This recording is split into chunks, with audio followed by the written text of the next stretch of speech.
Assalamualaikum warahmatullahi wabarakatuh. Perkenalkan, nama saya Muhammad Nur Haikal dari Unit Kerja Balai Pelaksanaan Jalan Nasional Aceh.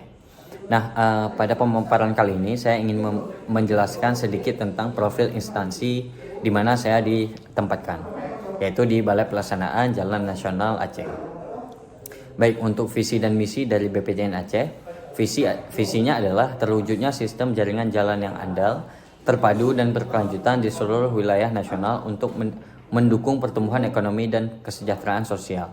Sedangkan misinya ada 3, yaitu yang pertama mewujudkan jaringan jalan nasional yang berkelanjutan dengan mobilitas, aksesibilitas, dan keselamatan yang memadai untuk melayani pusat-pusat kegiatan nasional, wilayah, dan kawasan strategis nasional. Misi yang kedua adalah mewujudkan jaringan jalan nasional bebas hambatan antar perkotaan dan di kawasan perkotaan yang memiliki intensitas pergerakan logistik tinggi yang menghubungkan dan melayani pusat-pusat kegiatan ekonomi utama nasional. Dan misi yang ketiga adalah memfasilitasi agar kapasitas pemerintah daerah meningkat dalam menyelenggarakan jalan daerah yang berkelanjutan dengan mobilitas, aksesibilitas, dan keselamatan yang memadai. Ini adalah struktur organisasi dari BPJN Aceh, di mana Kepala Balai BPJN Aceh saat ini adalah Bapak Heri Yugantoro STMT. Kemudian ada juga beberapa bagian gitu ya. Yang pertama adalah Kepala Subbagian Umum dan Tata Usaha, kemudian ada Kepala Seksi Preservasi, kemudian juga ada Kepala Seksi Keterpaduan Pembangunan Infrastruktur Jalan, dan Kepala Seksi Pembangunan Jalan dan Jembatan. Kemudian tugas dan layanan saya. Di sini ada 4 komponen yang ingin saya bahas. Yang pertama adalah peran saya di seksi preservasi, yaitu mengumpulkan data kondisi jalan dan jembatan melalui survei lapangan. Yang kedua, mengidentifikasi ruas jalan yang perlu pemeliharaan, perbaikan, atau rehabilitasi. Dan yang ketiga adalah mengelola izin perizinan penggunaan ruas jalan.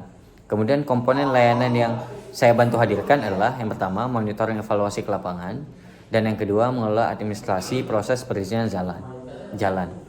Kemudian standar layanan yang harus dicapai. Yang pertama adalah memastikan pelayanan teknis maupun administratif secara sistematis, aman, dan cepat.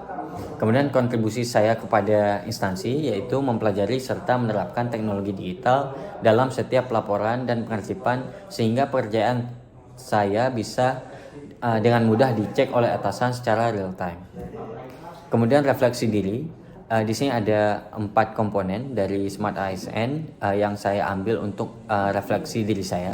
Yang pertama adalah poin digital skills, di mana saya harus meningkatkan kemampuan dalam menggunakan perangkat digital maupun software-software yang digunakan di unit kerja saya.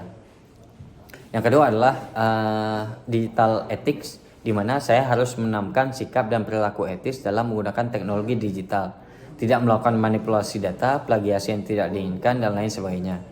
Kemudian digital safety, yaitu saya harus meningkatkan kesadaran akan keamanan data, perangkat, dan informasi dari akses tidak sah atau penyalahgunaan data. Kemudian terakhir adalah digital culture, di mana saya harus senantiasa mengadaptasi kebiasaan dan nilai-nilai positif dalam penggunaan teknologi di lingkungan kerja. Kemudian apa sih yang masih bisa saya tingkatkan? Yang pertama adalah budaya paperless, yaitu mulai mengurangi penggunaan kertas dengan cara meningkatkan pengarsipan digital serta menerapkan pengecekan berkas secara digital terlebih dahulu sebelum di print atau dicetak. Yang kedua adalah integrasi data via cloud, yaitu data pekerjaan diupload ke cloud sehingga membuat semua staf maupun atasan bisa mengecek dan juga mengakses data tersebut secara real time.